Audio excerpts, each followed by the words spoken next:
Okay, this is it, right down here. Yeah, it's right down the hallway here. Yeah, this is where it all happened in the summer of 1971. Right down this corridor in the basement of the psychology department is where we converted these offices and storage rooms to prison cells. And we had students like yourself, college students from all over the country, play the roles of either prisoners or guards.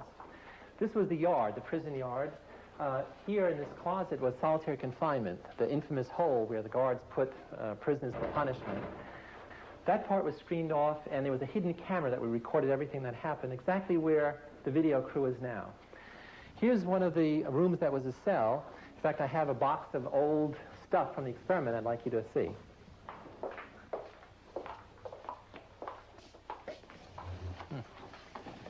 Here's a box with old memorabilia from our study. The sign.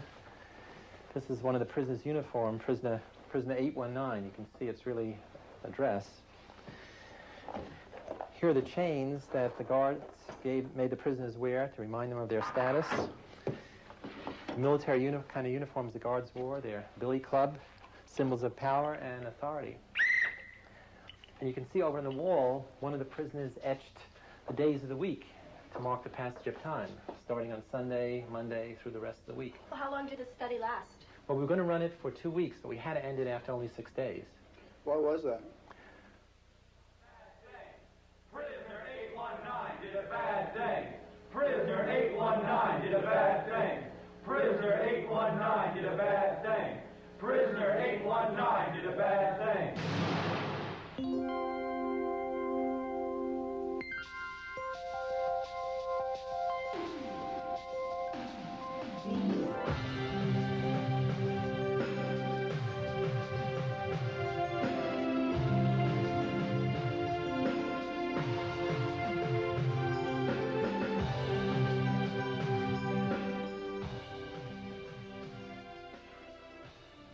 Our goal, back in 1971, was to study the behavioral and psychological consequences of becoming a prisoner or prison guard. To do this, we decided to simulate a prison environment, both physically and mentally, and then observe the effects of this institution on all those within its walls. We used the basement of the psychology building to stage our little drama, scheduled to run for 2 weeks. A corridor of small offices was converted into a functional prison environment. It was complete with 3 cells. There was a guard's room, the warden's office, my superintendent's office, and a closet used, if necessary, for solitary confinement. We recruited the help of some prison experts to assist us with our prison design and construction. Foremost among them was Carlo Prescott, an ex-convict recently released from serving 17 years behind bars in San Quentin and Soledad prisons. We placed an ad in the city newspaper asking for participants for an experiment studying the psychological effects of prison life. They would be paid $15 a day. Over 70 people applied.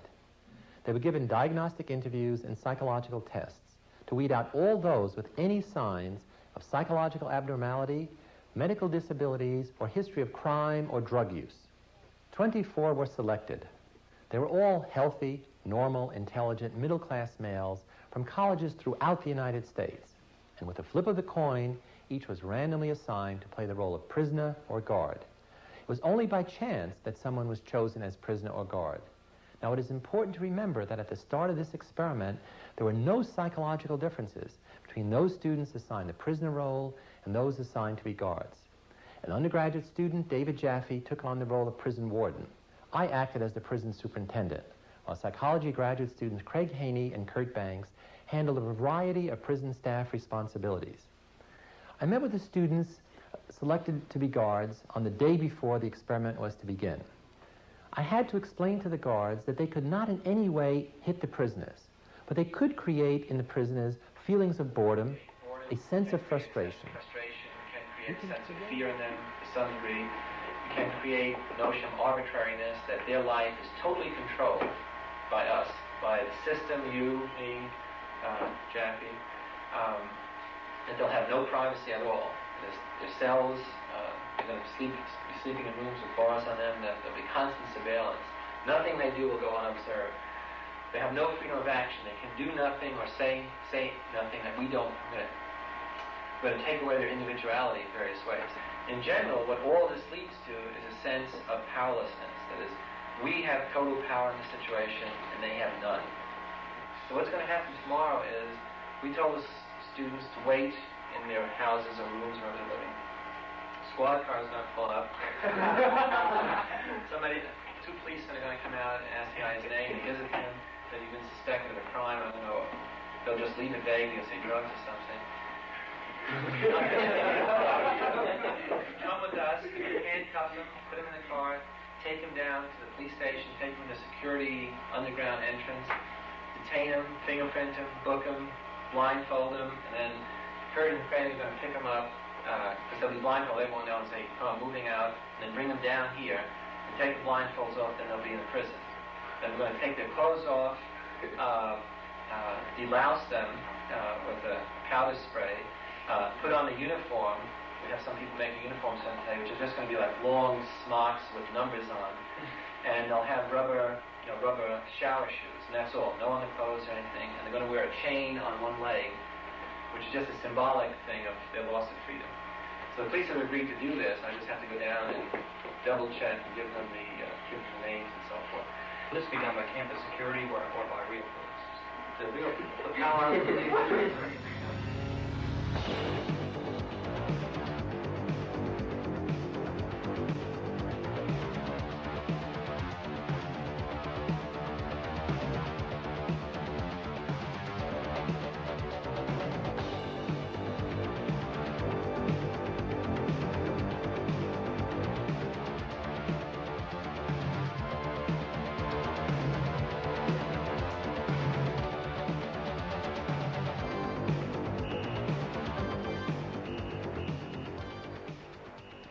Police car pulls up in front, and a cop comes to the front door, knocks, and says he's looking for me.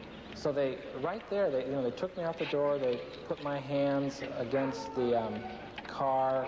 It was a real cop car. It was a real policeman, and there were real neighbors in the street who didn't know that I was. This was a experiment, and there was cameras all around and neighbors all around.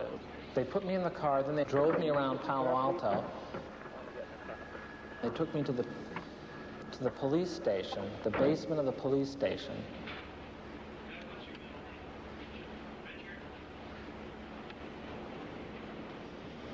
Then they put me in a cell. I was the first one to be picked up, so they put me in a cell, which is just like a room with a door with bars on it. You could tell it wasn't a real jail. They locked me in there in this degrading little outfit. They were taking this experiment too seriously. Well, when I first got here, even though there was, I had to strip and go through the process, and they would call me names and made me look in the mirror and see how ridiculous I was and stuff, I still didn't feel at all like I was in the prison. I was just looking at it as a job. And I was told not to talk, say anything. I was placed in the cell, and there was another prisoner in there, but still, I looked at it as a job the whole first day.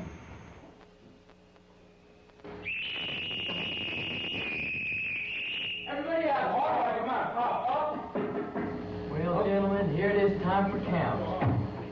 At 2:30 a.m., the prisoners were rudely awakened from their sleep by the night guard shift for their count.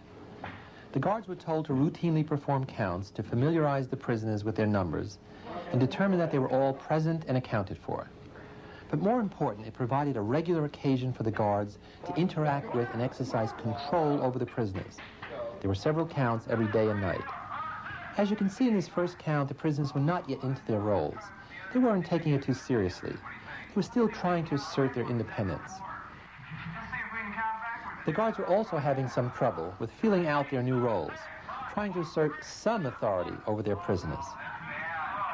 Hey! I don't want anybody laughing. Let's have no laughing now. There's no laughing now. You guys will be on your own. Well, the first day I was on the job, I knew it was going to be tough because what we were supposed to do was supposed to try to make prisoners lose all sense of identity, and I really didn't think I was going to be able to do it. So the first day I just sort of watched the others on my shift, really.